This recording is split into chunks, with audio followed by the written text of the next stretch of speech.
जळगावातील चित्रकार राजू वाविस्कर यांना साहित्य अकादमी पुरस्कार जाहीर करण्यात आला असून साहित्य अकादमीने आत्मचरित्र श्रेणीत राजू वाविस्कर यांच्या कड्या निळ्या रेषा पुस्तकांची निवड केली आहे. सन्मान चिन्ह, कोरीव ताम्रपट, शाल आणि 1,00,000 रुपये असे पुरस्काराचे स्वरूप आहे. 31 मार्च 2026 रोजी नवी दिल्ली येथे आयोजित एका समारंभात हा पुरस्कार त्यांना प्रदान केला जाणार आहे. राजू वाविस्कर हे कड्या निळ्या रेषा आत्मचरित्र हे केवळ एका चित्रकाराचे जगणं शब्दबद्ध करत नाही, तर समाजातील एका वंचित वर्गाच्या प्रवासाचे कथन आहे. चित्रकार राजू वाविस्कर यांनी आपल्या चित्रातून वंचिताचे जगणं मांडलं असून यानंतर आपल्या वाट्याला आलेले वंचित जगण्याला शब्दामधून वाट करून दिली आहे.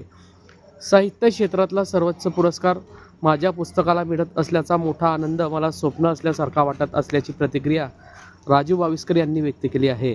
माझे स्वर्गीय मोठे भाऊ, आईवडील तसेच पत्नी यांना मी माझा पुरस्कार समर्पित करत असल्याचे देखील राजू वाविस्कर म्हटले आहे. या संदर्भात चित्रकार तथा लेखक राजू वाविस्कर यांनी आज दिनांक 16 मार्च रोजी गुजराल पेट्रोल पंप परिसर येथील निवासस्थानी रात्री 8 वाजता यावेळी माध्यमांना माहिती दिली आहे. वाविस्कर सर, काय नेमक्या भावना आहेत आपल्याला? भारतातील जो सर्वोच्च मानाचा जो पुरस्कार आहे साहित्य क्षेत्रातील, साहित्य अकादमी पुरस्काराने आपल्याला आता करण्यात आलाय, जाहीर झालाय, काय काय भावना आहेत? खरं तर साहित्य अकादमी माझ्या पुस्तकाला मिळणं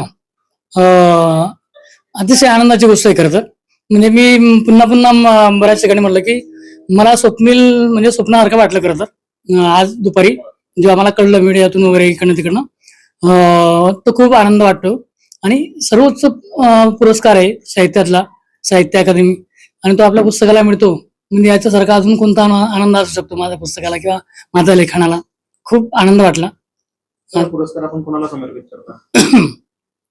तसे तर आता समर्पित करायचं म्हटलं तर माझे जे मोठे भाऊ आहेत, जे वारलेत ते आहेत,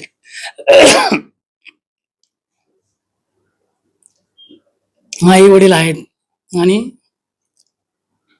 माझी पत्नी आहे. खरं तर आपल्या ह्या प्रवासात आपल्या पत्नीची कशी साथ होती आणि त्यांची काय प्रतिक्रिया होती पहिली? जेव्हा तिला कळलं म्हणजे पुरस्कारा संदर्भात, तिच्या डोळ्यात तर आनंद असत होते. खरं तर की इतकं, कारण की तिने जवळून सगळ्या प्रक्रिया बघितलेल्या आहेत लिखाणाच्या पण, किंवा वाचताना पण. ती पण वाचक आहे बऱ्यापैकी, तिलाही चित्र बऱ्यापैकी कळता. त्यामुळे तिला जेव्हा कळलं तर तिच्या डोळ्यात पाणी होतं. खरं तर खानदेशात नादो मानवर असतील, त्यानंतर भालचंद्र नेमाडे असतील, यांच्यानंतर तिसरा पुरस्कार आपल्या रूपाने खानदेशात येतोय. कसं वाटतं आपलं?